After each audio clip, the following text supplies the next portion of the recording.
places I've been lucky enough to visit, the place I've chosen to tell you about is a city on the Asian continent that, at 27 million residents, has almost 3 times the population of London. It is one of the world's largest seaports and is a major industrial and commercial centre of China. It is also the home of one of the most expensive Formula 1 circuits. The place we are going to find out more about is obviously Shanghai. Its name means on the sea and is located on the East China coast, just to the south of the mouth of the famous Yangtze River. The wide and busy Hangpu River snakes serenely through the city and on to the more central parts of China. International routes from Shanghai port take shipping all over the world to places like Hong Kong, Australia, Africa, America and to northwest Europe. Although a busy industrial centre, Shanghai is a popular tourist destination with historical landmarks sitting alongside or close to an ever-growing, bustling modern city. The skyline is full of tall buildings of every shape and size, with a nod to traditional styles in some cases, and in others they are innovating and exciting. One of my favourites is the Shanghai World Financial Centre, better known as the bottle opener, with its distinctive shape and construction at the top.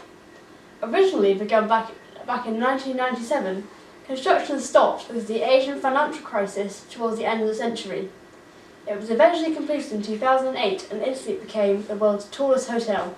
This record has since been overtaken and is now the 4th tallest. An expensive tourist attraction is to go to the very top of the bottle opener and walk on the glass floor overlooking the city. A cheaper option is to go through the hotel entrance and take a lift to the 30th floor restaurant, where you can have a tasty meal and enjoy the views at the same time. There are so many different things to see in Shanghai. The famous Bund is a broad waterfront walkway running alongside the wide, busy, impressive river and the numerous grand old buildings that house the banks and trading houses of old Shanghai. From there, you get a great view of the hustle and bustle of the city on the river. If you want to experience a bit more culture, visit the museum there, but you get a real sense of the culture when you just look around you. A visit to the markets is a must. A massive underground one houses shops and stalls that sell anything and everything, from food to designer bag copies to just about every electronic device under the sun. 15 minutes away by metro is a more traditional fabrics market located on 2 floors.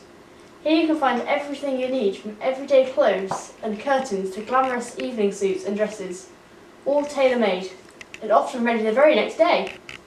Materials of every type and colour are arranged on floors and shelves, squeezed together like books bound in a library, and looking like the biggest rainbow under the sun. Even this shirt I am wearing now, I had tailored here. If you want to travel away from the city, use the excellent train system. Be sure to travel on the maglev, short for magnetic levitation, the only one in the world that operates at high speeds. It can travel up to 430 km an hour, which is 267 miles an hour. It sometimes keeps its speed down to 300 km an hour, but I've been lucky enough to experience the faster speeds. It feels fast, but it is extremely comfortable as you are riding on a cushion of air. There is no track change, which adds to the overall pleasant experience. It operates between the international airport and the city. A great ride. The metro is brilliant for getting across the city. One of my train journeys took me down to the water town of Qingchunchao in the Qingpu district of Shanghai.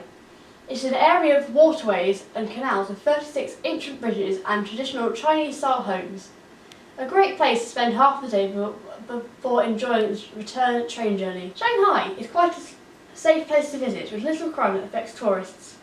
As in all big cities, there will be an opportunist pickpockets, but there are police cameras in all the streets and tourist areas. These are monitored by police vans that can often be seen throughout the area. The internet is monitored and censored by the authorities. In the main parts of the city, English is commonly understood, and there is a signage in English.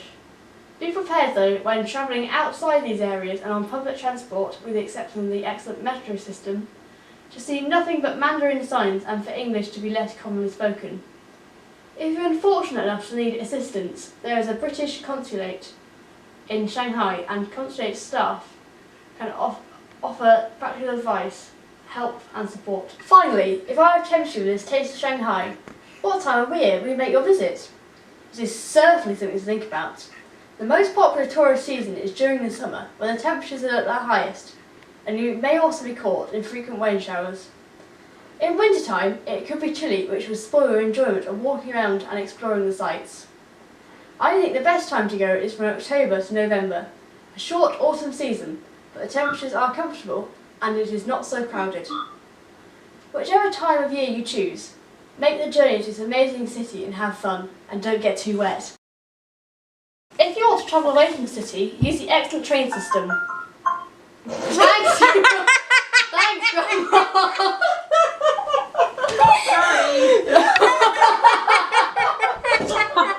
It feels speedy but extremely comfortable as you're bicycling. I'm Australian, bicycling riding on crystal air.